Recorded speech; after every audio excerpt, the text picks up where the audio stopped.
head of state, is the chief magistrate of the state and commander-in-chief of the armed forces of the republic. Pursuant to the function and exercise of Article 50 specifically as head of government, the president has another function under Article 59 of the 1986 Constitution. And that authority is to grant reprieves, remit sentences or commute sentences, suspend, and pardon.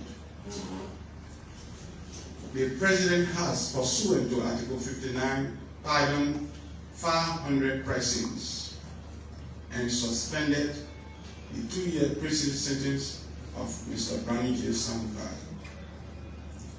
Under Liberian law, before the president can grant a pardon, the person should be tried, convicted, and sentenced.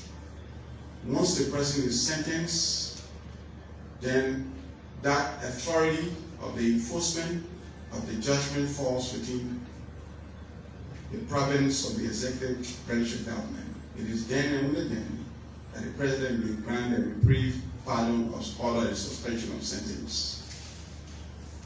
The 500 persons we're talking about will not include, and I think the Minister of State might have given detail, notorious armed robber and rapists. Because there is a public outcry there with people saying, oh, the armed robber coming to get free, the armed robber coming to get free. And there is legitimate fear because one of the core values of democracy is security. And every responsible government is on duty to protect life and property. So that pardon, presidential pardon, does not include rapists and armed robbers. But it includes, for example, if a person has been charged, tried and convicted for a misdemeanor of the first degree and sentenced, for instance, to a 1-year jail sentence, a person will benefit from that. I have heard, and to my shock, that some people have said the president violated the Constitution. There's no constitutional violation. When I was in private practice as a lawyer, whenever there was a challenge, or if I had a challenge to the authority of the president or the authority of the government, I went to court.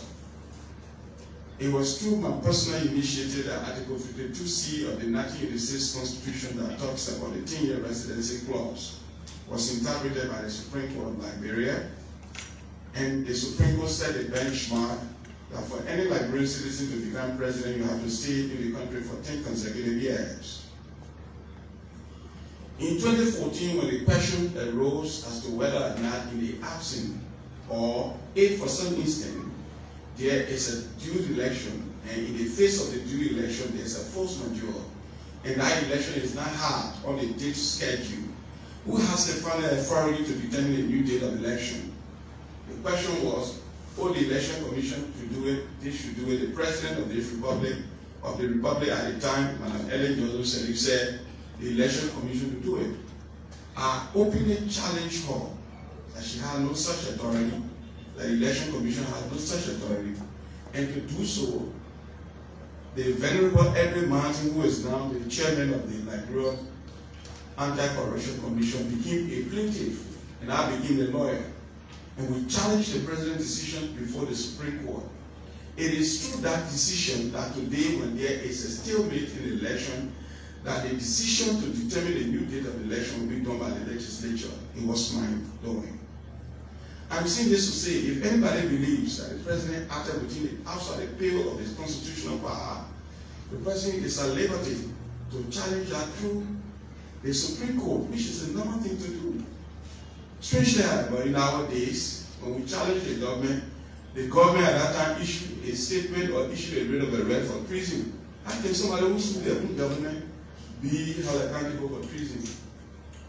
Liberian Constitution is clear. Article 15B of the 1986 Constitution gives a Liberian citizen the power and the authority to hold an opinion separate and distinct from the opinion of the public. For example, if the government of Liberia sees